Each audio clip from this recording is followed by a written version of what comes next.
President Trump and the entire administration's hearts go out to the victims, and they are in our prayers during this unimaginable time. According to reporting from Fox News, the alleged attacker admitted in an interview that he wanted to kill all Zionist people and had been planning the attack for over a year and would do it again if he could.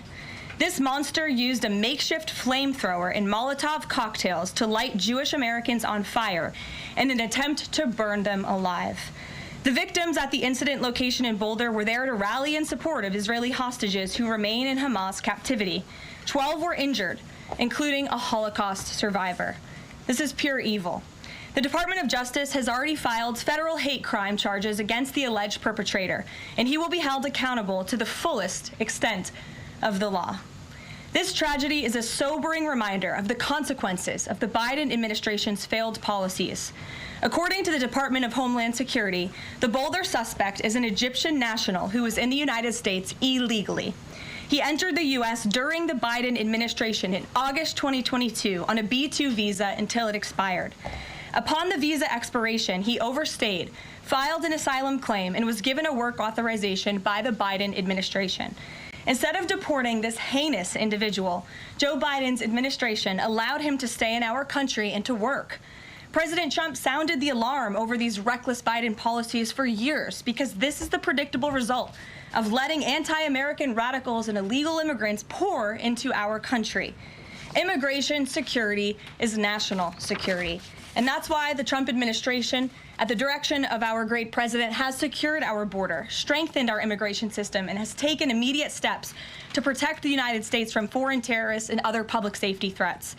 President Trump acted swiftly upon taking office to reform our visa issuance process to ensure that dangerous aliens who are intent on harming Americans or our national security interests are no longer admitted into our country. Under the Trump administration, aliens will only be admitted into the United States through the legal process and only if they do not bear hostile attitudes towards our citizens, our culture, our government, our institutions, or most importantly, our founding principles. Under President Trump, the United States has zero tolerance for foreign visitors who support terrorism. Violators of U.S. law, including international students, will continue to face visa denial or revocation and deportation. And illegal alien criminals will continue to be arrested and deported from our country. On that note, ICE and federal law enforcement partners just wrapped up a month-long surge operation arresting nearly 1,500 illegal aliens in the Commonwealth of Massachusetts. During the enhanced operation, dubbed Operation Patriot, ICE Boston and other federal law enforcement personnel focused on transnational organized crime, gangs, and dangerous illegal alien offenders throughout Mass. More than half of the nearly 1,500 illegals arrested had significant criminal convictions or charges pending against them. Here are just some of the violent illegal aliens who were removed from communities in Massachusetts during Operation Patriot. A Salvadorian national with active Interpol red notice for aggravated homicide.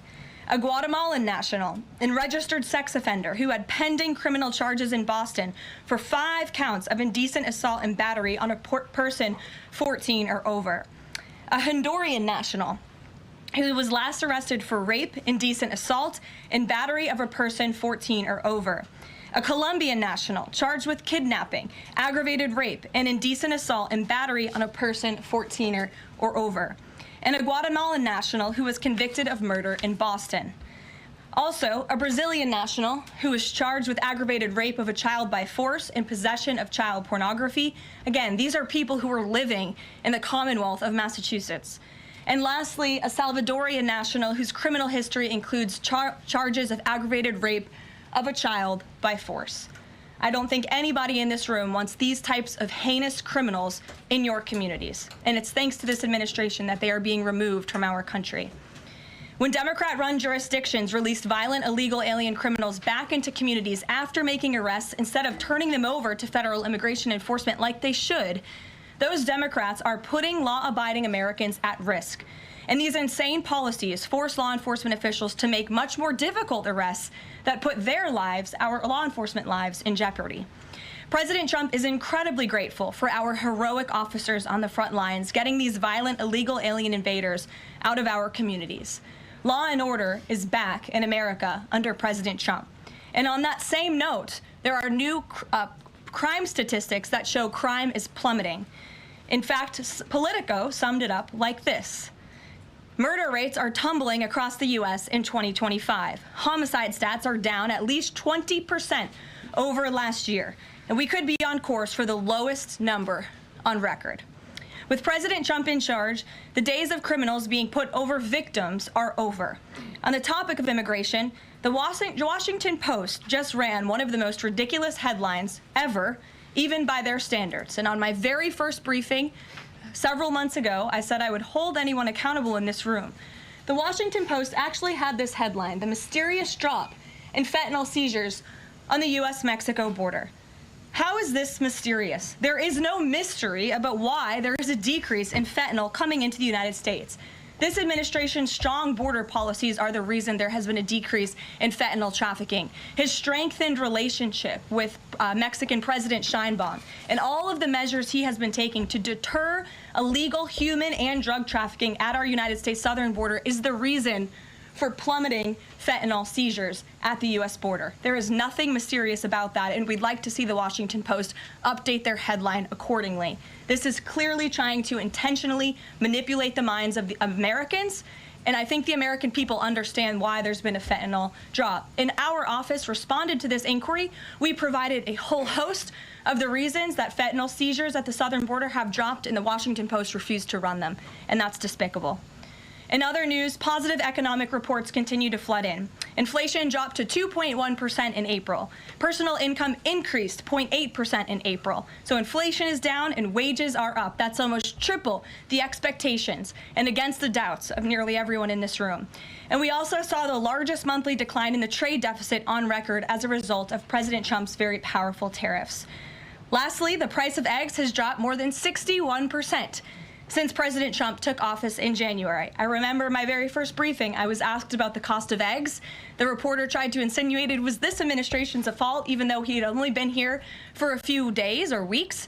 It was a result of the previous administration's terrible policies, and in record time, this president has fixed that problem that he inherited from Joe Biden, and now egg prices have dropped 61% since this president took office. There's a lot of good news, and I'm sure you have a lot of questions, so let's get to them. We have just the news in our new media seat today. Amanda Head, thank you for being with us. Why don't you kick us off? Sure, thank you so much.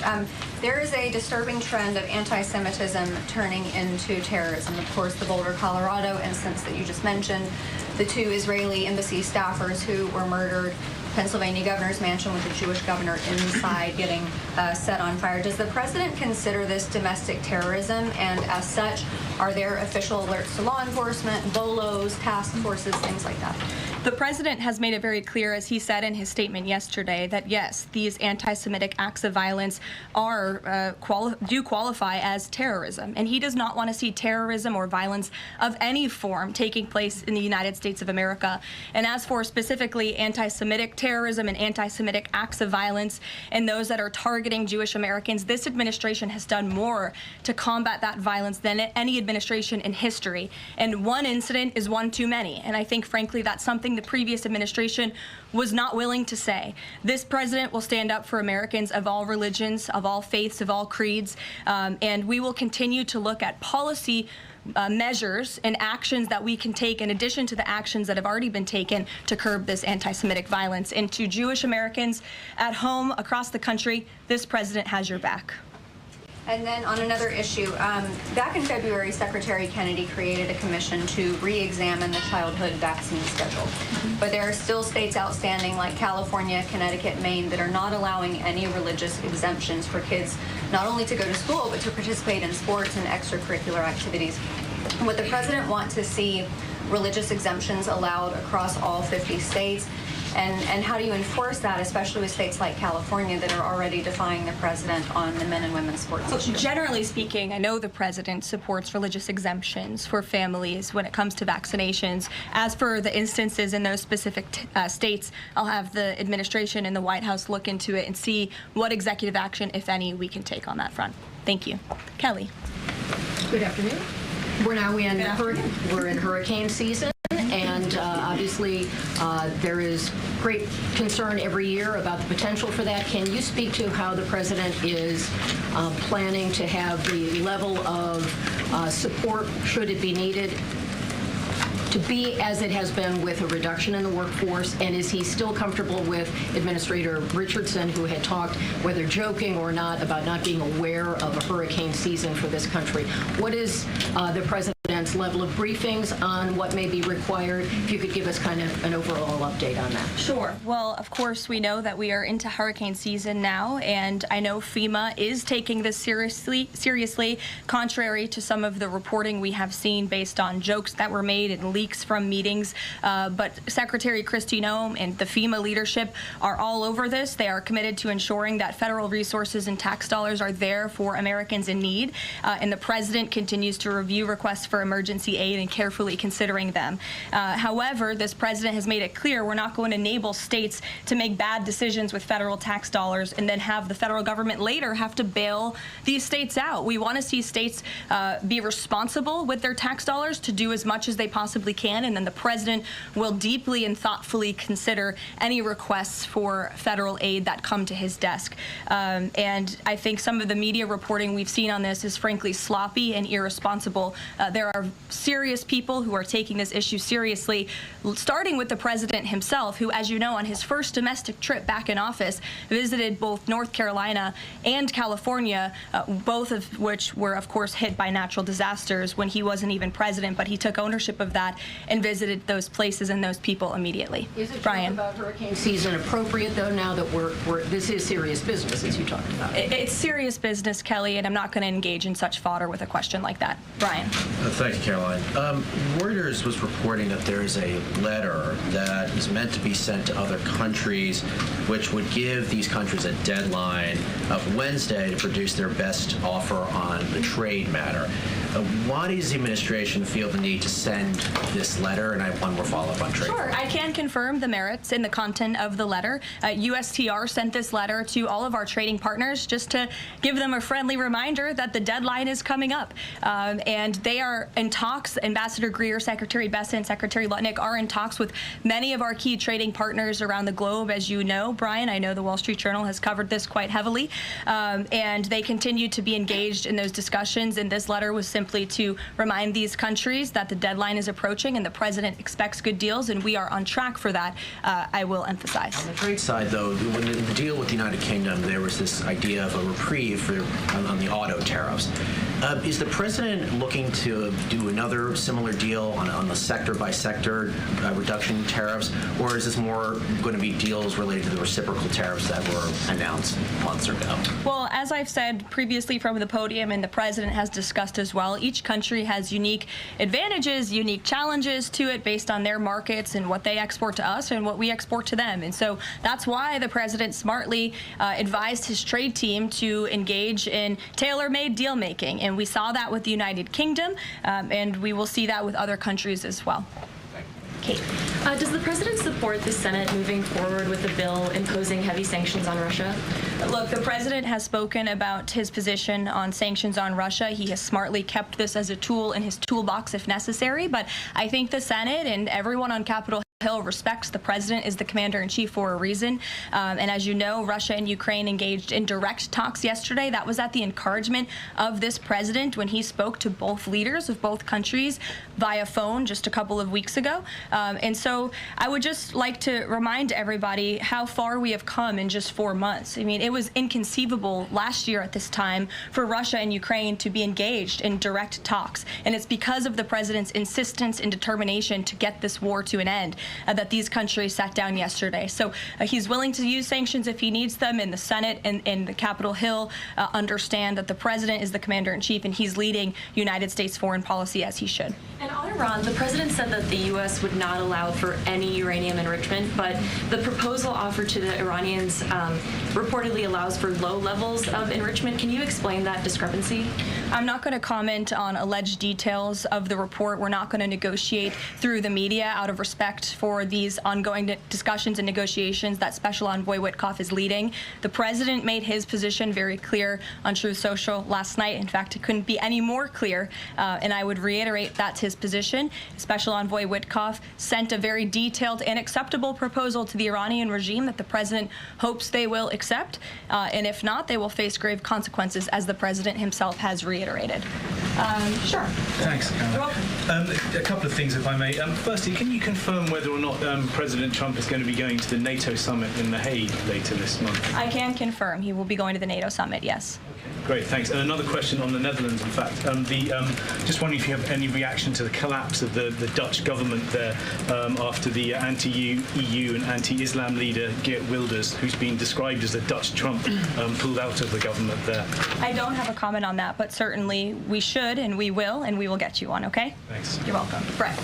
Thanks, Caroline. I wanted to ask, a couple days ago, the president announced that he was withdrawing the nomination of Jared Isaacman to lead NASA, citing a thorough review of prior associations. I wondered, why did this review happen just now, after the nominee was so far into the process?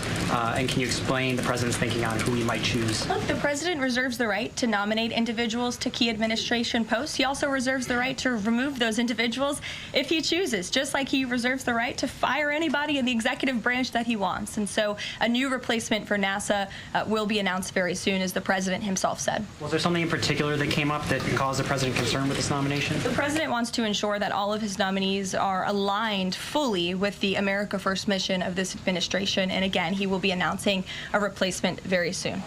Andrew, go ahead.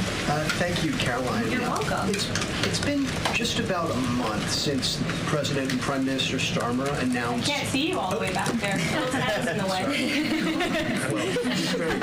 There you go.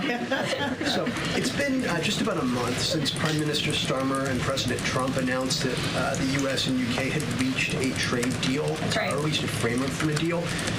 Now there are at least some conservative MPs in London who are complaining that Parliament has not yet seen the text of any deal.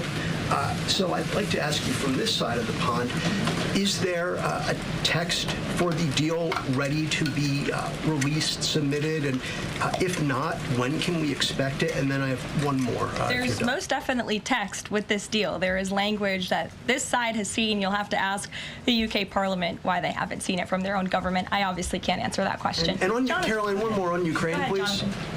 Sure, go ahead. On Ukraine, it's been a couple of days since Ukraine made that audacious drone strike on Russian airfields. The president hasn't said a word about it, and usually he's not shy about making his thoughts known on the war. Well, it's not bad. On the war or any other subject.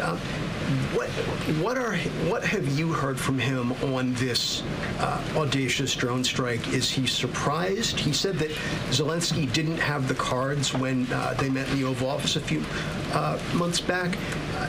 Does Zelensky possibly have some cards that the president hadn't known about? Look, the president's thinking on the Russia-Ukraine war as it stands, I spoke to him about it just this morning, is he remains positive at the progress that we've seen. Again, he urged both leaders to sit down and talk directly with one another, and they did that. Russia handed over a memorandum of peace, or a peace plan, or a suggestion of one, I understand, to the Ukrainian side. They also agreed upon the exchange of prisoners or hostages from each other's countries. So he remains positive about the progress that we're seeing, but he also is a realist, and he realizes these are two countries that are at war and have been for a long time because of his predecessor's weakness and incompetence. So he's working hard to solve this conflict, and that's where his mind is right now on it. Jonathan, go ahead. Thank you. Same topic, just to put a finer point on it. Does President Trump approve of Ukraine's decision to strike nuclear-capable bombers in Russia? I would like to let the president speak on that himself. And just to follow up, has the president... I would just add to that, the president does not want to see this war prolonged. He wants the fighting to stop, he wants people to stop dying, and he wants this to be solved at the negotiating table. The reason he is so deeply involved and has spent so much time and effort on this war is because he hates to see people dying. Again, these are not Americans that are being killed. These are Russians and these are Ukrainians. This is a war very far away. But this president truly cares about peace, and that's what he wants to see. What is President Trump doing to ensure that a similar internal drone attack doesn't happen here in the US, given this was done at pretty low cost, very stealthily? You know, it obviously raises questions about our own security. particularly for U.S. aircraft here? It absolutely does, and that's why the president nominated Secretary Hegseth and has approved some of the changes that have been made at the Pentagon to ensure that we have the most lethal fighting force in the world, and that the United States military is the best, the biggest. That's why he wants the One Big Beautiful Bill to be passed, because it increases our defense spending. It's why he also launched the announcement of the Golden Dome to prevent from missile strikes and attacks in the future. And the president has a full understanding, I can tell you, because I've spoken to him about it, about the future of warfare and how drones are a big part of that. And I will not get ahead of our policy team, but I think you can expect to see some executive action on that front in the very near future. Karoline. Caitlin. Two questions for you as well. On the Big Beautiful Bill, you said recently that it is, quote, blatantly wrong to say that it adds to the deficit. You essentially said that an estimate from the Congressional Budget Office and other scorekeepers you believe are wrong. But Republicans like Ron Johnson and Rand Paul disagree. They are saying that it will add to the deficit. That is their concern. Is the White House's position that those two Republican senators are, quote, blatantly wrong? It is. Those senators, it's not news that they disagree with this president on policy, and the president has vocally called them out for it and for their not having their facts together. I would add the Congressional Budget Office has been historically wrong. In fact, they predicted the Trump tax cuts from the president's first term in 2017. Their prediction was wrong by $500 billion. Those tax cuts had nearly $500 billion more of revenue than the Congressional Budget Office scored.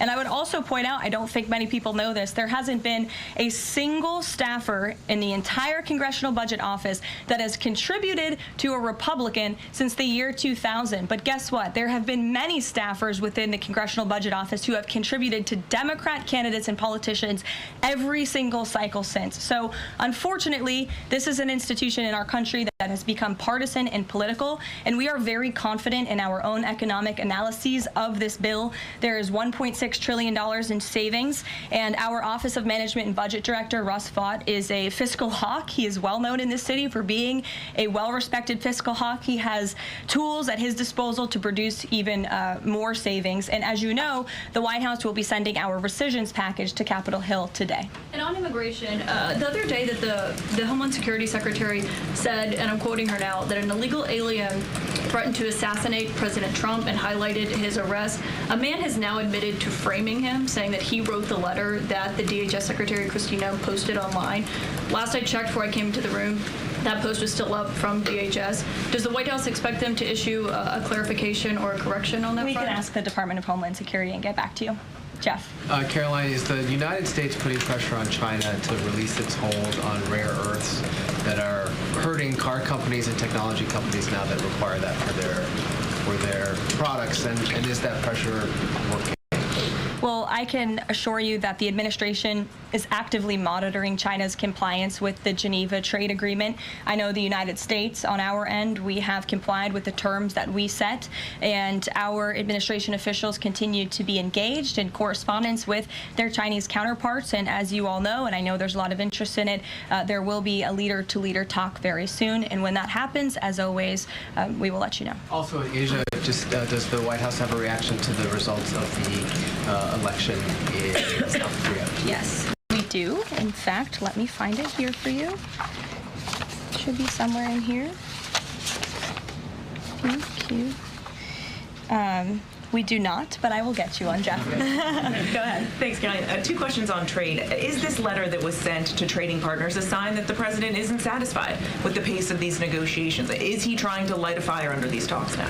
Well, look, the president has been very direct to our trading partners in his conversations with them, with foreign leaders directly, that they need to cut deals with the United States of America. The tariff agenda of this president, he believes very strongly in it. And as you've all seen, he's unafraid to use tariffs to protect our industries and protect our workers, but he wants to see these tailor-made deals be signed. And I will tell you, of course, I never want to be the one negotiating with the press about these internal discussions and deliberations, but our team, who is deeply involved in this, sees these deals moving in the right direction. In fact, Ambassador Greer is in Paris right now meeting with many of our trading partners. So we should still expect this flurry of deals in the next 36 days, and the plan is still for those full tariffs to go back into effect on July 9th. The plan is for the announcement of these deals to be made very, very soon, yes. Sure. Thank you, Karoline. You're welcome. So Governor Whitmer confirmed that she spoke with President Trump about the possibility of pardoning the plotters against her, the kidnapping case.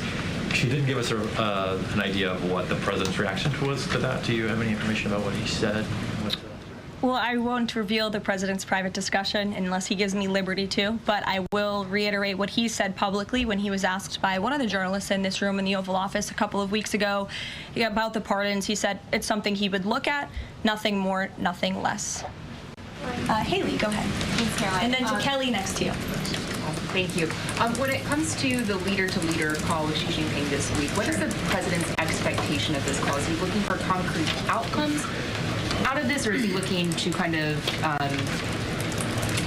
warm relations as these trade talks are ongoing? Well, President Trump and President Xi have shared a respectful relationship throughout the years. And again, I won't get ahead of the president on that call, but as always, after you'll hear directly from the president or from myself or someone else here at the White House. Kelly. Karoline, thank you. I want to get back to the anti-Semitic behavior that's been going on college campuses, as well as recently in Boulder, Colorado. The president, as you know, has the White House Faith Office, the Religious Liberty Commission, as well as the Anti-Task Force on anti-Christian bias, which includes anti-Semitism. From a whole-of-government perspective, and the president has already mentioned how he hates these kinds of acts that have been going on, can these entities and these agencies work together with the president to put out a proactive campaign to help people stop the hate?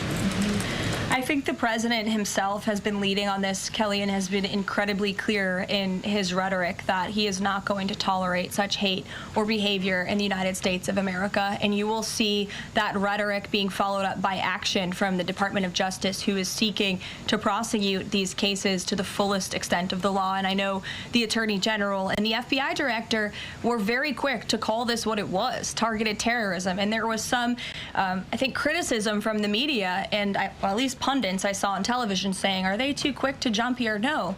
They see the facts and they reveal those to the American people, and they're transparent. And I think, frankly, that's a breath of fresh air from what we experienced in the previous administration. Are there programs that they can put in place to campaign against this kind of violence, to actually take the whole approach and say, we want to get ahead of you?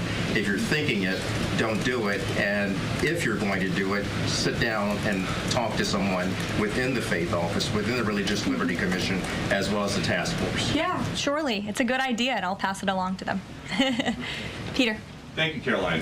When you look at these last-minute Biden pardons, the big ones, Biden siblings, Fauci, January 6th committee. That's right. Most of the big ones have the same very neat signature. We would expect that probably to be the auto pen. There is one that looks different. It looks authentic. In fact, if you look at the last name, it almost looks like the president was having a hard time spelling his last name there. Is this White House of the opinion that the only pardon that would count is one that the president signed himself? It's very interesting. Very interesting props. If you want to bring them to my office later so I can take a closer look, I would like to do that. The president is making a good point when he discusses the usage of the auto pen. Who was running the country for the past 4 years? Perhaps those documents were signed with the auto pen, something that this, I believe the Department of Justice is looking into. As you saw, Ed Martin made an announcement at the Department of Justice this morning to launch an investigation because the American people deserve answers. Is there any concern that this president, who won the election on a promise to fix the economy and close the border, that focusing and scrutinizing these Biden pardons is looking into the past instead of looking forward? I think in comparison to the amount of time this president has spent on securing the border, on fixing our economy, I just read out for you an entire list of economic accomplishments.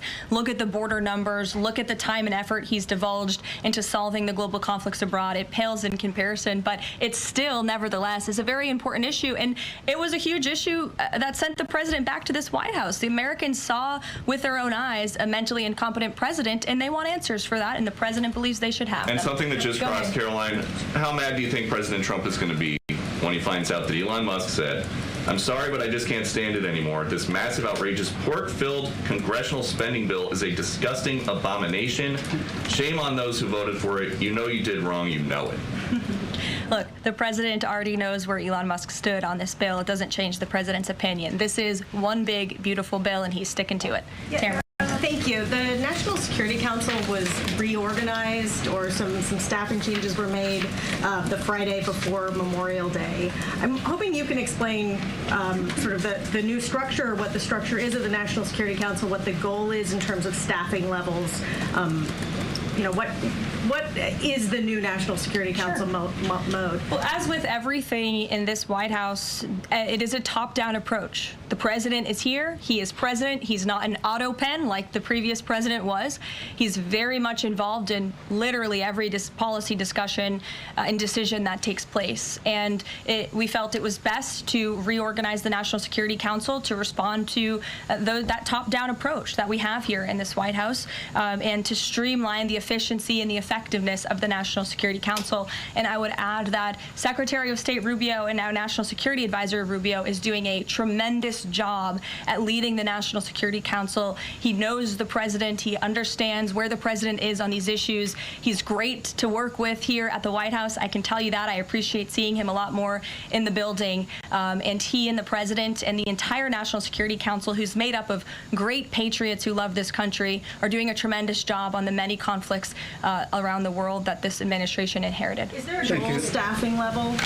I'm sorry? Is there a goal for the staffing level, like the number of people who would be in this National Security Council? We just want the National Security Council to be as efficient as possible, and if staffing needs are necessary, I'm sure Secretary Rubio would not mind hiring people if necessary, but again, we've been working with them day in and day out, and they're chugging along and doing great work. Sure. Thank you, Karoline. Two questions, if I can. President Trump got involved himself in presidential election in Poland by supporting a conservative candidate who ultimately won. Yeah. What does it mean for the future U.S.-Polish relations? What's likely to change? Well, I believe the president is obviously pleased to see the result of the Polish elections. He met with Karol Nawrocki, if I'm pronouncing that correctly. Yes, Nawrocki.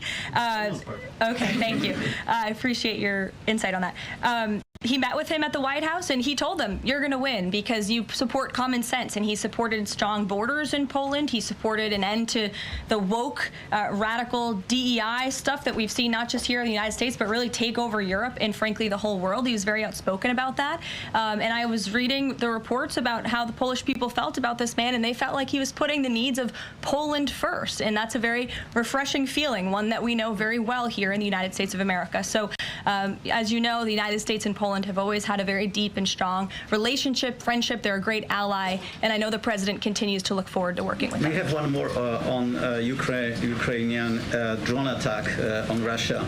Was President Trump informed in advance by Ukraine that the attack is coming? He was not. Carrie. Karoline, so just want to go back to the issue on the anti-Christian bias as well as issues on anti-Semitic issues. Senator Grassley just put out a report saying that the FBI files have shown that the Catholic group targeting was way more prevalent within the FBI during the Biden era than was previously shown, as far as former FBI Director Christopher Wray was putting out there during congressional testimony. Can you discuss here what President Trump would like to see in terms of consequences within the FBI as far as those who were involved? Also, the second question, if the DOJ finds that the auto pen was used by President Biden, should those actions that were used with the auto pen, should they be null and void? I'm not going to get ahead of the Department of Justice's investigation into the usage of the auto pen. And again, the question is not, was the auto pen used? It's whether or not the President of the United States knew it was being used, and if not, who was using it in his name, which is clearly illegal behavior. Deanna. Thanks, Karoline. One on foreign policy, one domestic, if I can. Sure. On foreign, just speaking to the president's Truth Social post about Iran recently, saying that there will be no uranium enrichment. Is he saying that that's a red line for him, or no? I already answered this question. The president's been very clear about where he stands on that. Okay, and then on domestic, there is a report that Laura Loomer met with the vice president today. Can you speak to her relationship with the administration, and if if she's informally advising in any way. She is not. I do know she met with the vice president. As for what was discussed in that meeting, I would defer you to his team. Thanks, Karoline. I had one question on anti-Semitism, one question on China. So for years, radical leftists and Islamists have been calling for so-called globalize the Intifada. Do you believe this is a call for violence against Jews? And do you think these attacks on Jews around our country is what globalizing the Intifada looks like? I don't want to speak to the merits of those claims without looking into them, but as I said, any violence against Jewish Americans will be prosecuted to the fullest extent of the law. Absolutely. And also, Secretary of State Rubio made an announcement saying he'll be revoking visas of certain Chinese students, including those with connections to the Chinese Communist Party. Does that include sons and daughters of politicians, presidents, and chairmen? Again, Secretary of State Rubio has the right to revoke visas, and he made the announcement that the State Department will begin to aggressively revoke those visas of Chinese students who are in our country, namely those with Chinese Communist Party ties, or those who could be a threat to our national security and the interests of the United States. Should both of you, go ahead and then back to you. Thank you. There are now reports that Israeli forces are firing on Palestinians trying to get aid from the Gaza Humanitarian Foundation. Up to 20 people, according to the Red Cross, have arrived to the hospital that they've set up with gunshot wounds, have died from them. Is this administration aware of these? And I mean, what is being done to address this situation? The administration is aware of those reports, and we are currently looking into the veracity of them because, unfortunately, unlike some in the media, we don't take the word of Hamas with total truth. We like to look into it when they speak. Unlike the BBC, who had multiple headlines, they wrote, Israeli tank kills 26, Israeli tank kills 21, Israeli gunfire kills 31, Red Cross says 21 people were killed in an aid incident, and then, oh wait, they had to correct and take down their entire story, saying we reviewed the footage and couldn't find any evidence of anything. Oh. Okay, so we're going to look into reports before we confirm them from this podium or before we take action, and I suggest that journalists who actually care about truth do the same to reduce the amount of misinformation that's going around the globe on this front. Can you talk about the change in the leadership of the organization? What does that mean going forward, and why so early on is this happening? What organization? The Gaza Humanitarian Foundation. Well, look, this was a creative idea that the president called for to get aid into the region. These people were desperate and starving, and the president didn't like seeing imagery of that, and he wanted to ensure that aid was brought in with the approval of Israel for understandable reasons. We will never forget the brutal attack on October 7th. And again, this is something that the previous administration was unwilling to put the time and effort into doing. John. Thanks a lot, Karoline. I want to bring it back to the way you began your briefing, talking about the president's mass deportation program and his priorities. 40% of crop farm workers in the U.S. are undocumented, and that's according to the Agriculture Department. Do they have a carve-out in terms of the president's mass deportation program? The president and the Trump administration have been very clear. If you are in the country illegally, you are subject to deportation. Is there any concern that, given that large number, if that number is correct, 40% of crop farm workers being undocumented, that could impact the food supply here in America if those individuals that obviously help pick crops all across the country are deported en masse? Again, this administration is focused on deporting individuals who are in our country illegally. It's something we have to do. We cannot allow the previous administration's invasion of our country of illegal immigrants to continue. We just can't have it. And this is a law and order president. As for our farmers and their concerns, they have a president who has their backs and listens to their concerns and hears them. But we also have a legal pathway to come to this country and work specifically for agricultural work. So there's a legal way to do it, and we encourage that legal pathway, and we're currently working on strengthening our legal immigration system for that reason. Sure. Thank you, Karoline. I just wanted to follow up on your statement last week regarding the Maha report. Sure. You said that there was, you said, I understand there were some formatting issues with the Maha report that are being addressed, and that report will be updated. We also understand that since that, there have been some citations that came about. There's citations of studies that either did not exist or did not back up the report's conclusions. So when you were referring to formatting errors, is that what you were talking about, or was it, could you just explain that? Yeah, that's what I was talking about. There were formatting errors, and those errors were updated by the proper policy components here at the White House, and a new report was issued. So exactly what I said took place. Sure, go ahead, Alec. Yeah, good to see you. Good to see you. Congresswoman Mary Miller suggested that changing Pride Month to Family Month. I would personally like to see maybe a nuclear family month. Some people are saying, let's get a Veterans Month. Does the president have any plans on making a proclamation, or is it just going to be June this year? Well, there are no plans for a proclamation for the month of June, but I can tell you this president is very proud to be a president for all Americans, regardless of race, religion, or creed. Karoline. Reagan, go ahead. Thank you, Karoline. And then I'll go to you. Thank you. Colorado passed sanctuary protections for illegals 1 month before the terrorist attack this weekend. 2 questions. Why did the DHS remove the sanctuary cities list that he had published, which was ordered by the president? And then what is the administration going to do to further crack down on sanctuary jurisdictions to prevent attacks like what happened in Colorado? Sure. The Department of Homeland Security will be issuing a new list of sanctuary cities, an accurate list of sanctuary cities. As for what we're doing to crack down, the president has signed various executive orders and has directed the Attorney General to prosecute federal, state and local officials who are not complying with federal immigration authorities and, most importantly, federal immigration law. Thanks, Karoline. Thank you, Karoline. Oh, yeah, Karoline. Thank you very much. Go ahead. So, does the president take calls from foreign leaders on the tariffs on steel and aluminum? Does he still intend to double them tomorrow morning? The president will be signing that executive order today, and steel and aluminum tariffs will be going to 50%, yes. No way it's going to change, or it's going to be suspended? He made that announcement in Pennsylvania, and he plans to deliver on that promise to Pennsylvanians. And why is he hiking it? And Ed, go ahead. I can answer that, but go ahead, Ed. Oh, yes. Thank you, Karoline. So a Chinese Foreign Ministry spokesperson today said that the U.S. imposed harmful measures like new chip controls and pledging to revoke Chinese student visas. So are the Chinese the victims in this trade back and forth?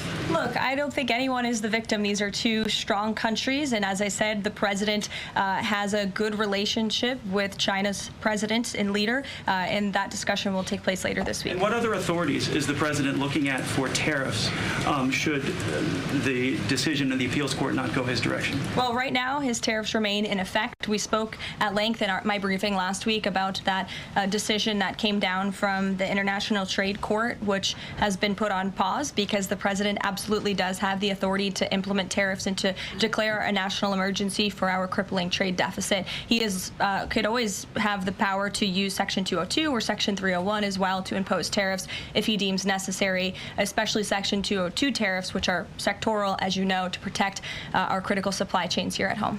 Thanks, Karoline. You're welcome. You've got U.S. business leaders begging for certainty. So why did the president suddenly decide to hike tariffs on steel and aluminum again?